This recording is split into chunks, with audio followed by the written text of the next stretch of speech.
Bonjour à tous, j'ai l'honneur aujourd'hui de vous présenter le premier journal télévisé du Centre Hélène Borel. Anne-Sophie Lapix n'a qu'à bien se tenir. Pour commencer cette édition, on va faire un petit zoom sur les métiers de l'accompagnement. Le 3 décembre dernier, les métiers de l'accompagnement étaient à l'honneur au Centre Hélène Borel. Des personnes accompagnées ont pu témoigner à travers une vidéo des bienfaits que leur apportent ces métiers. Les professionnels ont pu découvrir cette vidéo et ont pu avoir un buffet dînatoire. Nous devons encore nous battre aujourd'hui pour faire connaître et revaloriser ces métiers de l'humain. Le chiffre du mois, 5000, c'est le nombre de personnes qui ont manifesté le 30 novembre dernier dans les rues de Lille pour les métiers de l'humain. Les nouvelles technologies sont bien présentes au Centre Hélène Borel. Je vous laisse les découvrir à travers le petit reportage qui va suivre.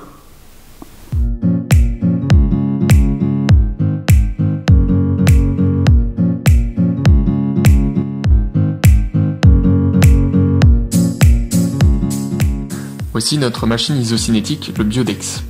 Isocinétique veut dire vitesse constante. La machine permet donc de faire un mouvement articulaire à vitesse constante. Une multitude d'accessoires pour le rachis et le genou dans cette démonstration permet de travailler la quasi-totalité des articulations. Ces accessoires sont attachés au dynamomètre qui est la pièce maîtresse de la machine. En effet, c'est lui qui va gérer toutes les informations, vitesse, amplitude, résistance, qui sont transmises et gérées via le logiciel informatique par l'opérateur. L'objectif principal est de pouvoir évaluer la force musculaire au niveau d'une articulation afin de la comparer avec le membre sain ou de faire une comparaison pré-post-rééducation. Il est également possible d'effectuer la rééducation sur machine avec un retour en direct de la force développée par le patient.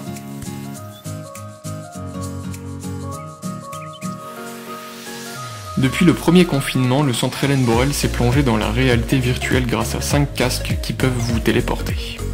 Pleinement immergés à 360 degrés dans les ambiances apaisantes, ils ont pour but de transporter nos patients, résidents ou personnes accueillies, voire même professionnels dans des environnements où nous ne mettrons jamais les pieds.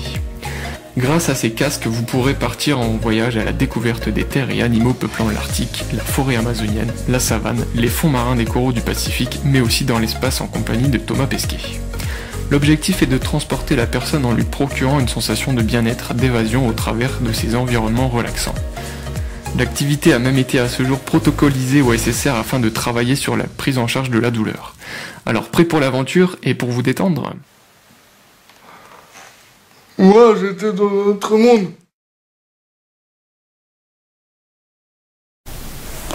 Depuis un an déjà, les jardins de Cocagne livrent des paniers bio au Centre Hélène Borel de Rimbaudcourt. Ces paniers bio et solidaires sont ensuite distribués sur le site de Rimbaudcourt par des personnes accueillies au Centre Hélène Borel de Rimbaudcourt. Ces paniers sont aussi distribués au foyer médicalisé de l'homme. Ils sont ensuite redistribués par des résidents de l'homme pour des clients du quartier. Un jardin de découverte au Centre Hélène Borel. Les jardins de découverte sont ouverts à tous et ont lieu 2 fois par mois. Ces ateliers sont encadrés par les jardins de l'Aerts en la personne de Marianne Dekers. Grâce à la participation financière de l'ARS Hauts-de-France, ces ateliers sont gratuits. Des auxiliaires de vie sociale sont aussi présentes pour aider à l'accompagnement. Dans la rubrique partenaires, nous allons faire un focus sur l'Association française des aidants. Grâce à un partenariat entre cette association et notre plateforme de service, une formation gratuite est proposée aux aidants de Rimbaudcourt. Cette initiative est soutenue par la Caisse nationale de solidarité pour l'autonomie ainsi que l'AJ2R, la mondiale.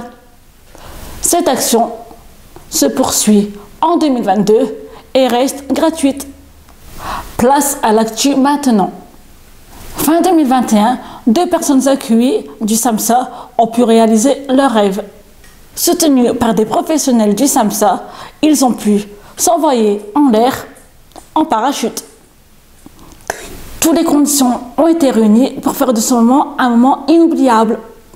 Maintenant, on va vous parler de Sarah et de son couple anormal. À travers ceci, Sarah, résidente de l'homme nous livre un témoignage plein d'espoir et de simplicité. Être en situation de handicap n'empêche pas une histoire d'amour normale.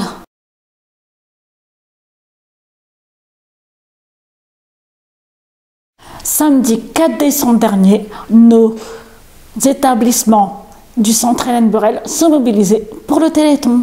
Cette année, une grande tombola a permis de récolter 443 € pour le Téléthon. Malgré la situation sanitaire, les événements de fin d'année ont tous été maintenus. Repas festifs, cinéma, marché de Noël, tous ces événements ont été maintenus pour le plus grand plaisir de nous tous. Parlons maintenant de la vie du centre Hélène Borel.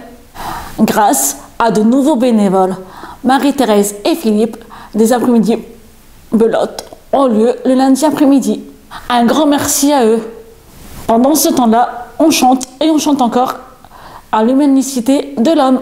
En effet, des résidents du foyer médicalisé de l'homme participent à la chorale du quartier. Une aventure musicale qui se terminera prochainement par un clip en studio sur le bien vivre ensemble. Pour terminer ce journal, un petit air de vacances.